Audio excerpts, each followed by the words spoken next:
وہ ناشتے کی کہانی کیا ہے شام صاحب؟ یہ تھوڑا سا ذرا شیئر کریں. وہ ناشتے کی کہانی بلا لیا مجھے ایک بات بتا, وہ جو ناشتے کی کہانی تھا ہے کیا کیا ناشتے میں؟ مجھے ایک بات, ناشتے میں تو خیر وہ آپ کو پتہ ہی ہے, فروٹ ہوتا ہے, بن ہوتا ہے, وہ تو مکھن جیم یہ وہ. لیکن ایک بات مجھے بتائیں, وہ ناشتہ بنیادی طور پہ صرف ناشتہ نہیں ہوتا, 2 دن کی کانفرنس ہوتی ہے. تو وہ آپ یہ سنیے, ایسے ایسے جھوٹ گڑے گئے. پہلے انہوں نے کہا افطاری پہ بلایا گیا, پھر دوسرے نے کہا ناشتے پہ, پھر آپ ساحل ندیم صاحب نے نیا پوڈ کاسٹ کیا کہ چرچ میں تھا وہ ناشتہ. اچھا, وہ واقعی چرچ میں تھا ناشتہ؟ اب یہ بتائے جس بندے کی عقل اتنی ہو, اس بندے کو کیا کہ یہ کانگریس مین کی طرف سے ناشتہ ارینج کیا جاتا ہے. یہ ٹرمپ بھی اس کے میزبان, علامتی میزبان ہوتے ہیں, ٹھیک ہے, لیکن یہ کانگریس مین یعنی M N M P S کی کیا طرف سے اس پورے بریک فاسٹ کانفرنس میں کیا نکلا کیا شام صاحب؟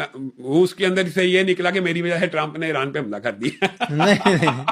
میں یہ کہہ رہا عبداللہ بھائی, بنیادی طور پہ ایک بات یہ سمجھیں کہ انہوں نے چرچ کہہ دیا, یہ اصل میں ناشتہ ہلٹن ہوٹل میں ہوا. ٹھیک. اور یہ 2 دن کی بین المذاہب جو کانفرنس ہوتی ہے, اس کا ایک جو سیگمنٹ ہوتا ہے نا, اس کو نیشنل پریئنگ بریک فاسٹ کہتے ہیں. ٹھیک. یہ 2 دن کی ویسے کانفرنس ہوتی ہے. ٹھیک. تو اس کا ایک سیگمنٹ جس کے اندر پریزیڈنٹ آتا ہے امریکہ کا, یہ 74واں تھا. تو اس کا جو لبے لباب تھا, اس کے اندر نہ ایران کی جنگ تب ہوئی بھی نہیں تھی اور یہ ایران کے بیانات کے بعد انہوں نے دوبارہ اٹھایا اس بات کو, ورنہ تو یہ بات پرانی ظاہر ہے ماضی 2-3 مہینے ہو چکے ہیں. بنیادی طور کے اوپر نہ اس کانفرنس میں یہ ایجنڈا تھا, نہ اس کا یہ ایجنڈا ہوتا ہے. یہ ایجنڈا یہ ہوتا ہے پوری دنیا سے ہر مذہب کا جو اسکالر ہوتا ہے, اس کو ہندو, یہودی, عیسائی سب آتے ہیں, سکھ, یعنی پوری دنیا کے سارے مسئلے کو, مسالک کو بھی بلایا جاتا ہے, اور ان سے ان کا پوائنٹ آف ویو لیا جاتا ہے کہ آپ کا کو ایجوکیشن کے بارے میں کیا خیال ہے. اچھا, آپ کا اس قضیے کے بارے میں کیا خیال ہے, اس کو ریکارڈ کیا جاتا ہے. Totally get it. اس کو ریکارڈ کیا جاتا ہے, اور اس کے سامنے تھنک ٹینکس بیٹھ کے باقاعدہ نوٹ لیتے ہیں. ٹھیک ہے, میٹنگ منٹس بنتے ہیں, میں سمجھ گیا.